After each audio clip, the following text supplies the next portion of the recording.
is expected as with any update, with Charlie Shard currently also seeing action and Baker Shard on standby. A reminder that the PressCorps is focused, however, on Able Shard. Since we are already spread thin on one shard alone, we cannot dedicate to the other. So again, any information from the PressCorps, unless stated otherwise specifically, it is focused on Able Shard. From the PressCorps Casualty office, which is actually a new service that has been instituted by many of our new members here, and we do appreciate their efforts dearly, because this new information has come in quite clutch. And this information, however, may be slightly outdated, but it's still very, very great to have our own homegrown extraction from the API. Currently, the deadliest region thus far is, no surprise here, the Deadlands. Colonial casualties clocking in at 8,300. Warden casualties at 11,400. Total casualties in the Deadlands thus far, numbering close to 19,000. Actually, I take that back. We currently have updated. Okay, so that is the last report. We just got a new report from the PressCorps Casualty office here. Deadliest region still the Deadlands, and that is very likely to remain the case for probably most of the war. Colonial casualties at 9,800. Warden casualties at 13,000. Total casualties in the Deadlands thus far, 22,800. Combined casualties, 180,000 in the first week plus 1 day of fighting. Looking at the map in Fisherman's Row, Wardens have captured the central city of Idolo. This leaves the Colonials with one remaining town on the primary island in Fisherman, the largest island, that being Arcadia. And not much room to maneuver except near local waters, where Colonials do have a pair of islands in the southeast. This mirrors what the Wardens have in the northern end of the region. In the Lynn of Mercy, Seavish troops have locked the region down, having captured Fort Duncan on day 2 and the Prairie Bazaar on day 4. This has allowed the Wardens to penetrate into neighboring Lochmore, where Westmarch Relic Base has also turned blue. Colonials often find themselves keeping the Wardens in quarantine in Mercy's Wish across the water, but now find themselves fighting along two fronts in the single region. In the Deadlands, the Legion has found some luck, taking Abandoned Ward in the center and Salt March Relic Base in the east. Wardens maintain their position at Callahan's Boot thus far, with a heavy fighting reported between Callahan's Boot and the Pitts Relic Base. In the Drowned Vale, one of the central regions, southeast central region, the Colonials have locked the region down, having recently captured Loggerhead Town Base in the northwest corner of Drowned. That forward position by the town and its local relic base at Wisp's Warning is the one of the most prominent forward positions for the Wardens, historically speaking, at a war start in a traditional north-south layout. With the Colonials capturing Drowned Vale, this mirrors what the Wardens have done in Lynn of Mercy. This also means that heavier fighting is now even going to be seen in Marvin Hollow, Lochmore, and of course, the Deadlands. Looking towards the eastern front, in Endless Shore, Wardens have managed to capture Saltbrook Channel and all 4 of its safe houses, giving them strong positions on the north and south sides of the town.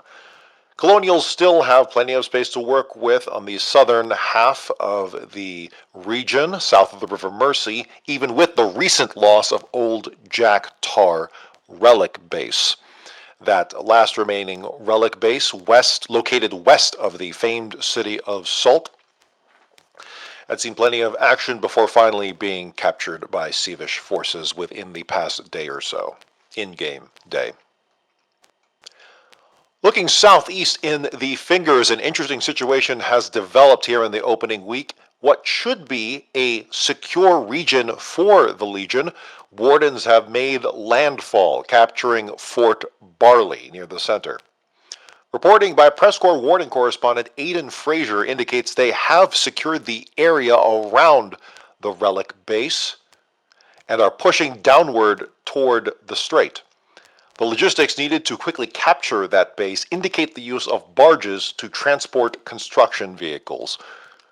Colonials have reportedly begun skirmishes halfway up that strait near Plank House Relic Base, where it's said the Wardens have secured the local oil spot between the two relic bases.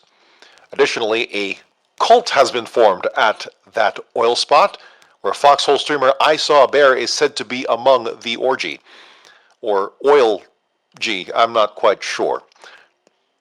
Regardless, fighting in the fingers is likely to be fierce, considering that is considered deep into the colonial regions, while the first line in the colonial regions, it is a colonial region nonetheless. And in Tempest Island, colonials have the primary landmass in the region nearly secured, taking the Iris.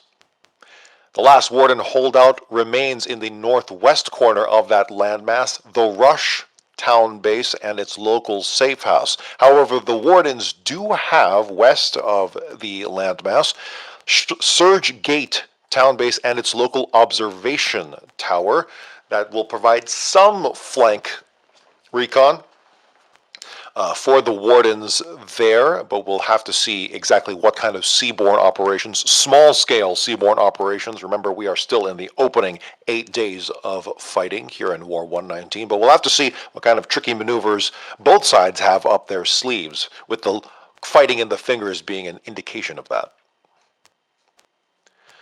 War 119, of course, comes on the heels of War 118, a fast and lower intensity war to the behemoth that was War 117. War 117 is currently the bloodiest war in Foxhole history, at 7.6 million combined dead. That's nearly a million more than the second bloodiest war, War 100, at 6.6 million combined dead. War 117 is also the second longest war at 49.5 real-life days.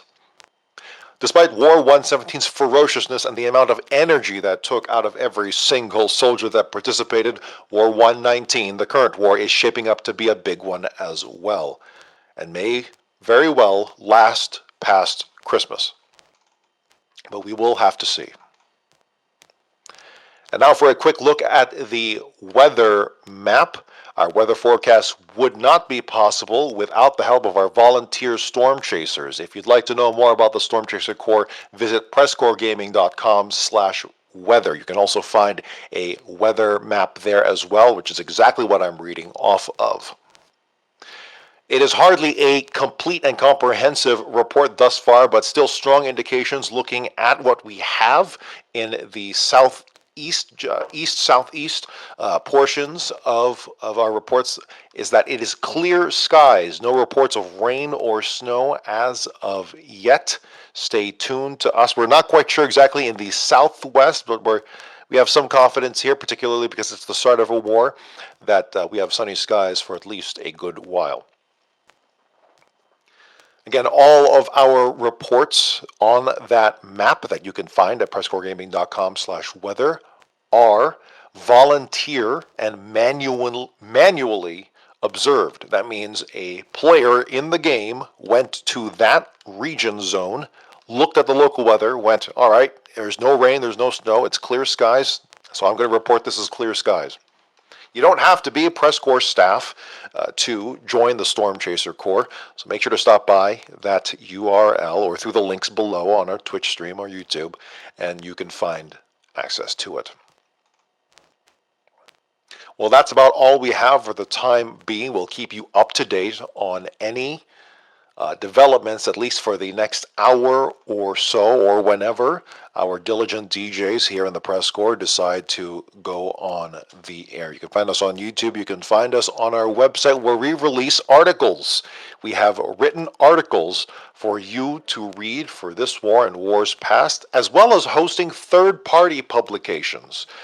We are very proud. This is probably, at least for me speaking, personally speaking, that's probably one of the proudest things we've ever done in the Press Corps, is hosting those third-party publications, from Sev's mapping project through the Frontline Post, and through the Daily Update, I believe is the name. I think that's the name of that publication. There's just so many throughout the 6 years, I want to say 6 or 7 years of Foxhole's existence, that it is an honor to host all of those third-party publications. And please let us know if we've missed any, because we'd love to collect them all for all time. For the Press Corps, I'm Geoffrey Jennings. Good night and good fight for now. The Press Corps is an all-volunteer creative collective of reporters, broadcasters, artists, and more from the MMO video game Foxhole, developed by Siege Camp. Our mission is to engross our audience in and amplify the stories of this unique war ecosystem. The Press Corps was founded in 2018 by former Planetside 2 Radio Free Auraxis host, CaptainInArms. It is a separate community entity and is not officially representative of Siege Camp. For more information, visit our website at PressCorpsGaming.com. That's PressCorps Gaming.com.